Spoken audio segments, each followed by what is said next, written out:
Welcome, my friends, to The Late Show. I'm your host, Stephen Colbert, and I want to wish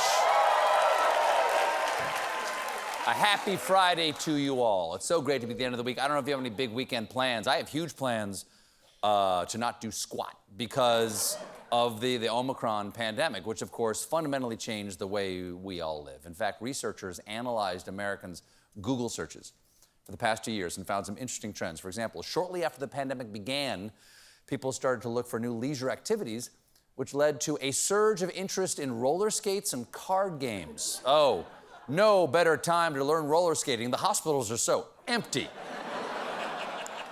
And for more time for chores, people started searching for car parts and power tools, followed quickly by a search for lost finger and fan belt, how to find. Some trends aren't going anywhere anytime soon. For example, researchers say a strong demand for tequila and sweatpants are here to stay, which is, I don't know. I actually think that's a little sad, honestly. 2 years in and people are still wearing sweatpants. At home, I'm full Winnie the Pooh. Of course, some folks are trying to be thoughtful about their pandemic habits, such as friend of the show and self-aware tablecloth, Reese Witherspoon. Earlier this week, Witherspoon Instagrammed some habits she's trying to get into, including start the day with a big glass of water, get 10 minutes of outdoor light, and in bed by 10 p.m., no late-night TV binges.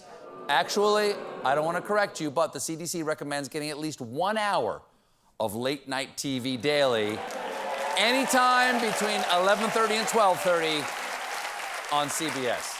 I'm not the only one who's skeptical. So is TV chef Ina Garten, seen here explaining to the narcotics officer, no, I'm just growing tomatoes. Ina responded to Reese's post with her own list of slightly more attainable goals. Stay up late watching addictive streaming series, stay in bed in the morning playing Sudoku instead of reading a good book, and drink more large Cosmos. That's actually a very healthy goal because for Ina, a large Cosmo is a step down from her usual. Now, if you're looking for health advice, I'd go to www.nowhereontheinternet.ever. The web is full of lies about COVID, and I'll tell you all about the latest nonsense in tonight's edition of Disinformation Station. Dr. Fauci is gonna turn your guns into soy milk.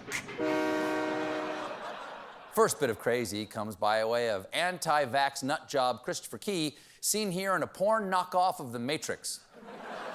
Recently, Key unveiled his strategy for keeping coronavirus at bay when he urged his followers to drink their own urine to avoid COVID. Sounds silly, but there is some science to it. If everybody knows you drink your own pee, they'll stay at least 6 feet away. And here's Mr. Key making his case. The antidote that we've seen now, and we have tons and tons of research, is urine therapy. Okay? And I know to a lot of you this sounds crazy, but guys, God's given us everything we need. Everybody's always said I'm cray-cray, and I am, but I'm crazy like a fox, okay?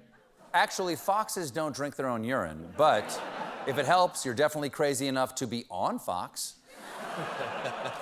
Chris Key.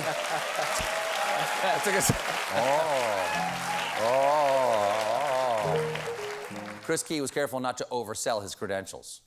I'm not a medical doctor. I'm not telling anybody to drink their own urine, but I drink my own urine. I've drink my own urine for the last 23 years, and I'm still alive. I think this is a good time to point out, just because something doesn't kill you doesn't mean you should do it. Every day for the past 3 decades, I've shot myself in the taint with a staple gun. Still alive. I just wish I was dead. Don't worry. He assured his fans that he doesn't only drink urine. And I drink bleach. Wait a second. Urine and chlorine? I know what's going on here. Are you just drinking the contents of a public swimming pool? You know what else is good for you? Loose Band-Aids. Lastly, COVID-19 is bringing back one of the oldest and strangest fake cures, colloidal silver. Here's how it works. It doesn't. But that hasn't stopped right-wingers like Candace Owens from promoting it. I take colloidal silver every single day. I love colloidal silver. That is a great one. And that is another one that people probably know nothing about. Yeah, people know nothing about that one. And when it comes to knowing nothing, she's an expert. Those who do know about colloidal silver know that one of its side effects can be argyria, which can turn one's skin a permanent shade of blue-gray. That's right, it could turn you blue. Forget Nicki Minaj's cousin's friend. Take this stuff and you could have actual blue balls. Jimmy, do we have a photo of somebody who actually turned themselves blue with actual colloidal silver? Great. Violet Beauregards. I gotta say, that new Avatar sequel does not look good. Speaking of scam artists, it has been a while since we heard from election conspiracy theorist and waterlogged corpse of Ted Lasso fished out of the Thames, Mike Lindell. Lindell's been clinging to his belief that the 2020 election was rigged tighter than he clings to his pillows. And in an interview recently, he made an extraordinary claim about how many folks are involved.